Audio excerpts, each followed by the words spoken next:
him, saying that he should not have said he was terrified because he's a heel overall.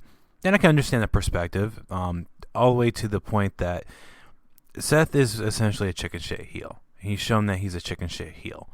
That doesn't really hurt him in that way. He's one of those heels that is kind of scared to get his ass beat. He might threaten, some people, but he is ultimately afraid and will avoid confrontation that's not preset to his liking. Like in the matches against Edge, that was set to his liking. But if someone was to jump him, he would run away. That's fine. That's a chicken shit heel move. And I think it's okay in this context for him to be a chicken shit about being attacked by a fan. It kind of still plays up to his character, and I think it doesn't really hurt him in the long run. Seth is one of those that it's kind of weird. I do not like him as a heel. I don't like the laugh. I don't like the I don't want to say characterization, but the presentation of him. It's just it's rough because he doesn't really fit as a face either. To me, he's basically like a tweener, but I would never be scared of Seth as a heel. He doesn't elude that. One of the ones that I think is probably the best heel for a long time, besides what this Roman character is doing, was Randy Orton. Randy Orton gave the feeling that he was actually psychotic and wouldn't mind murdering you, just to kind of get his win, I guess you would say. That's why like the whole RK Bro thing. It's weird for Randy to be a face, in my opinion. I know he gets cheered a lot, and honestly, he's probably one of the best in-ring workers to come for a long time.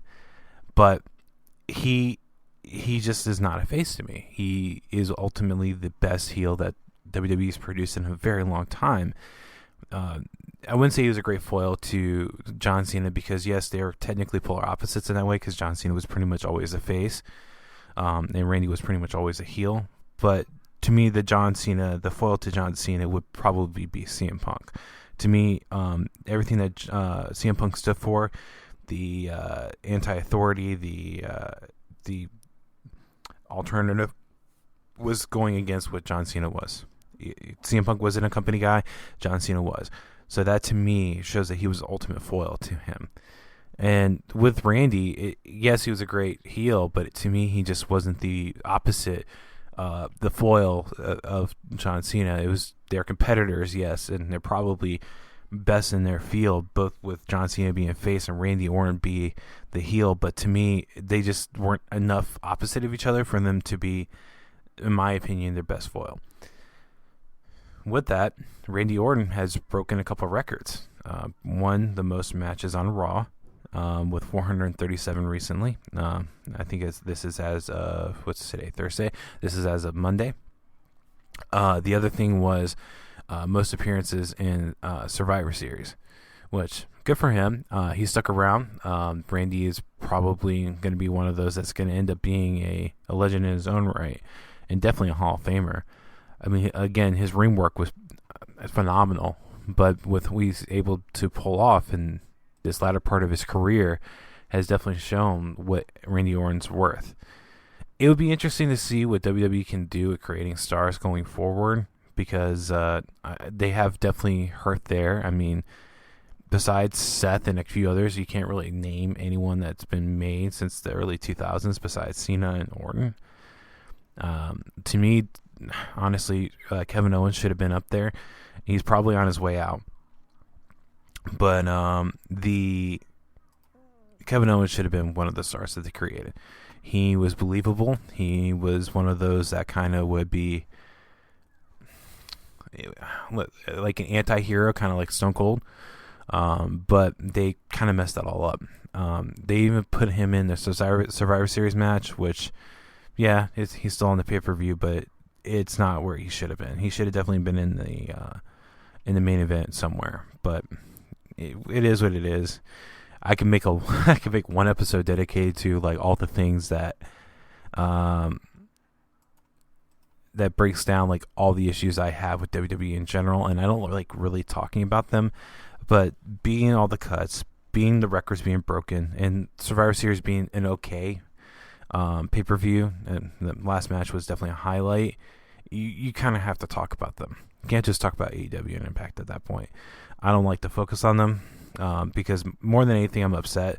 I do think that there is a good probability that they'll be sold and likely to NBC Universal, because a lot of reports are that Fox is not happy with the performance of SmackDown, and they didn't like how WWE handled possibly picking up CM Punk.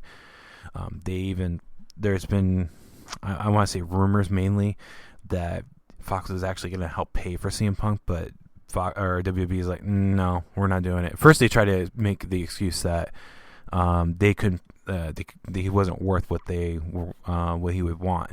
Then they said, nah, we're not interested in picking him up because X, Y, Z, which it tells me that they are petty, and I get it. I don't think CM Punk would have actually been happy there. I think he's much happier with AEW, which is good. He has more of a creative input, and they should to have a lot of value invested in him.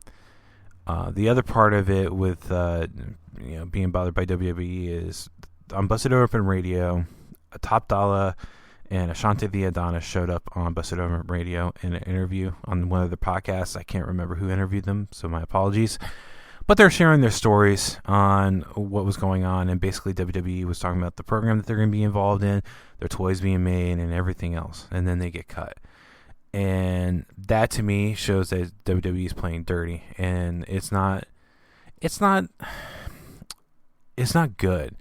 If you can't keep your people happy and you're going to lie to them and then cut them, it's either that one hand doesn't know what the other one's doing, or you're not willing to admit that you're to their face that you plan on cutting them for whatever reason.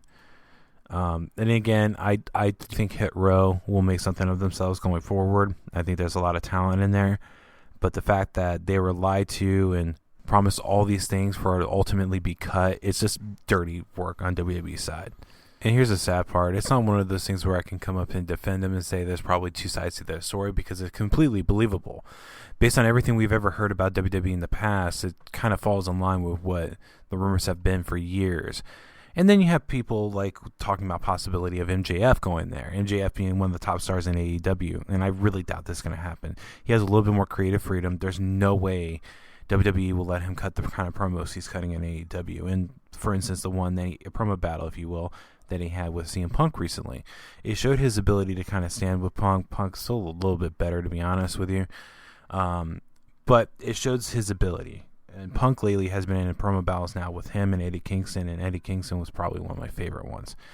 The one with MJF is not bad, but you could tell that MJF was more, I guess you would say, smitten. They got the chance to work with CM Punk, being that they have a little bit of history with each other, with MJF being a CM Punk fan from years ago. But recently on AEW, Bryan Danielson worked with Alan Five Angels. I think Five, or Alan Angels, is one of the guys that will be a star. Not necessarily top tier, but definitely a mid-carder, because he has shown to be able to stand in the ring with both Bryan Danielson and Kenny Omega. So it's one of those where it's good that he's able to get in those that exposure, because I think he's one of the future stars with AEW. Another one I think is the future star is Jade Cargill. She just has that demand, I guess you would say, of the camera. She's able to pull you in and make you want to watch what she's doing. And I like the whole kind of like Storm X-Men feel, both between the hair and the entrance, because with her having that white hair and the entrance referring to a storm, it just gives off this whole X-Men Storm feeling, and it's a great thing to have because it has something to lure you in. Also, within recent, I guess you would say, AEW news, Swole has come to terms and decided that she will move on from AEW, which I can understand. I think part of the problem, now there has been long-standing rumors that she has medical issues, and that's more than likely what played into her not being used on TV as much, but I definitely think that there could have been more done with her while she was with AEW. But either way, it would be good to see what comes out of it. If she decides to ultimately step away from the ring due to health reasons, I get it. I honestly do think she could possibly be a star. It would be kind of hard to work around her health issues, but Roman's doing it. So whatever it is that she can do to kind of get to that level and be able to perform in the ring and make herself a star, make herself available, that would be awesome. AEW's winding down the semifinals, the tournament that they're going into for the TBS title. It'll be interesting to see who they make as the first champion. Honestly, I don't know where it's going to go here. I don't even have a stipulation because I got the people that are left. I can see either one of them being TBS champion. And honestly, I was kind of surprised at the first TNT champion. I actually thought it was going to be Lance Archer. So I'm not going to make any kind of guesses and assumptions or anything like that. It's one of those where it'd be interesting to see what they do. Also referring to AEW, they had the 4 pillars: Darby Allin, MJF, Sammy Guevara, and Jungle Boy. And Punk made a promo, and his promo said that basically you've been replaced to MJF. You've basically been replaced by Britt Baker, which can be argued. I can see it. Britt Baker's young, as well as the other guys are, and more than likely going to be one of the top tier AEW guys, or AEW women at this point, that they elevated. Can't really say that Sammy Guevara, Jungle Boy, MJF, and Darby Allin were, besides being big on the indies, they weren't really a star anywhere else. Not like WWE, where that's where a lot of people make the argument for like Jericho, Moxley, Punk, and Danielson. And then with Kenny Omega, they're like, oh, well, he was a big star in New Japan. These are more homegrown, and it's good to see that these people are being elevated. And right now, I mean, the champions that of AEW, none of them are tied to WWE. You got Adam Page, you have Britt Baker, you have who's the TNT champion right now? Sammy Guevara. I blanked on that for a minute. And the tag team champions are the Lucha Brothers. None of those people are tied to WWE. They're all, for the most part, in exposure locally, mainly from AEW. I mean, Lucha Brothers were on Impact, but either way, and a lot of these people were kind of big on the independent scene, but not anywhere to the extent of being on TV here locally in terms of America. But it's good to see that AEW is finally kind of shifting away from that whole, which I thought was incorrect either way, that they only have stars that are from other companies. But one of the other things that came out, this kind of baffles me that this was a surprise, that WWE paid for Jon Moxley's rehab. WWE's always paid for former stars' rehabs. Jake Roberts, who is the other one? I'm blanking on the other one. Conan, as well as other people. Scott Hall. They've always paid for people's rehab. Now, Vince does it for PR, and that way negative press doesn't really come his way in regards to not helping former people that work for him. But it's not shocking that Moxley, who worked at WWE for, I think, near 10 years, got WWE to pay for his rehab. This is not news. They've always had the wellness program available to former stars. They've always have. And let's say if Pac or Neville needed it down the line, they would pay for it. Matt Hardy, they would pay for it. Chris Jericho, they will pay for it. That's part of what the program is. And WWE doesn't want any negative press. So if someone came out and was having trouble and WWE refused to pay for it, they don't want that. They've already had enough with both the steroid trial and the post microscope magnifying glass that they were under for both Chris Benoit and Eddie Guerrero. They don't want that again. So they're going to constantly pay for former stars to be able to get help that if they need it. So, I mean, it's not shocking. I don't know why this became like a big story passed around. Like, they actually paid for AEW stars rehab. Yeah, that's kind of how they've always done it.